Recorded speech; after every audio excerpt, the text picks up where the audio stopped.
حاصل لا حاصل کچھ ہے ہی نہیں۔ اوپر والی ذات جب تک آپ کا ساتھ نہیں دیتی تب تک آپ بے بس، لاچار، مجبور محسوس کرتے ہیں۔ اللہ چاہے تو آپ کو سب مل سکتا ہے، اور اگر وہ چاہے تو آپ کچھ نہیں کر سکتے۔ خود کو اللہ کے سپرد کر دیں، پھر جو چیز آپ کو پسند ہے، جس وقت آپ کو چاہیے، آپ کی جھولی میں بغیر کہے ڈال دی جائے گی۔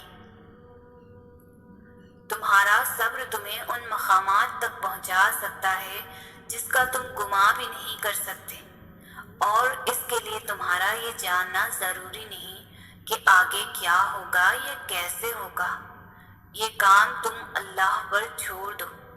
تمہارا کام بس یقین رکھنا ہے، ممکن سے لے کر ناممکن تک، حاصل سے لے کر لا حاصل تک۔ روشنی اور معجزے تم میں چھپے ہوتے ہیں، اور انہیں تم نے خود ہی ڈھونڈنا ہوتا ہے۔ اللہ کوئی بھی کہانی ادھوری نہیں رکھتا، بس انداز مختلف ہوتا ہے، مگر وہ ہر قصے کو پورا کرتا ہے۔ کوئی بھی جگہ ہمیشہ خالی نہیں رہتی، اللہ اسے کسی نہ کسی بہتر چیز سے بھر دیتا ہے۔ زخم کوئی بھی ہو عمر بھر نہیں ستاتا، اللہ کوئی نہ کوئی مرہم کا ذریعہ بھیج ہی دیتا ہے۔ میں یہ نہیں کہتی کہ یہ نہیں جانتی کہ کب پوری ہوں گی، مگر اتنا ضرور جانتی ہوں کہ دعائیں کبھی بھی رد نہیں ہوتی۔ اگر تمہیں اللہ یاد نہیں آتا، اگر تمہارا دل اس کی عبادت میں نہیں لگتا، اگر تم اپنے رب سے شکایات پر اتر آئے ہو، تمہارا ایمان ڈگمگا گیا ہے، تم کن پڑھتے ہو لیکن فیکن پر یقین نہیں رکھتے، تو ایک دن اذان فجر سے لے کر طلوع آفتاب تک آسمان کا نظارہ کرو۔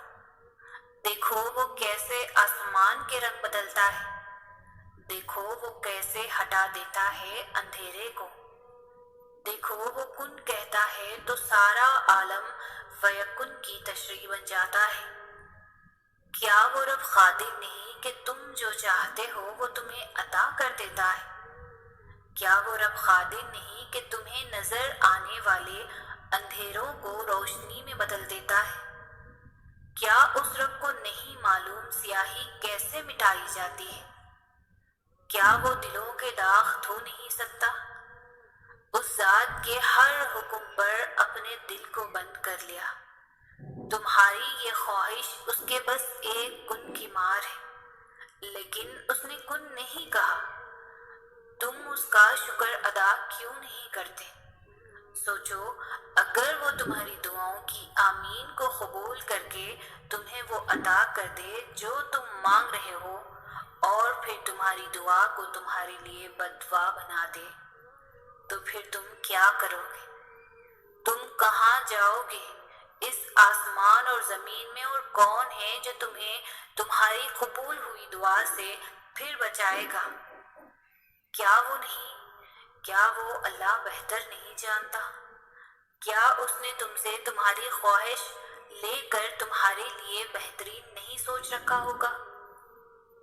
یوسف علیہ السلام کو 11 بھائیوں میں سے اللہ نے نکالا۔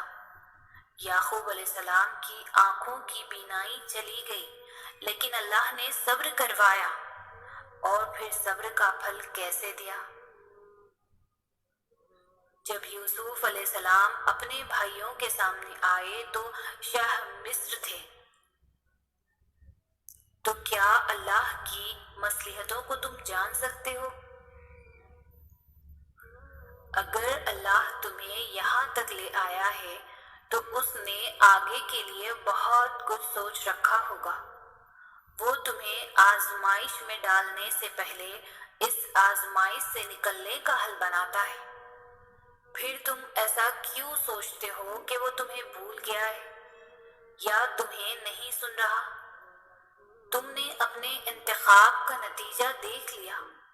تم نے اپنی منمانی کر کے ہر شخص کی ہر چیز کی حقیقت دیکھ لی۔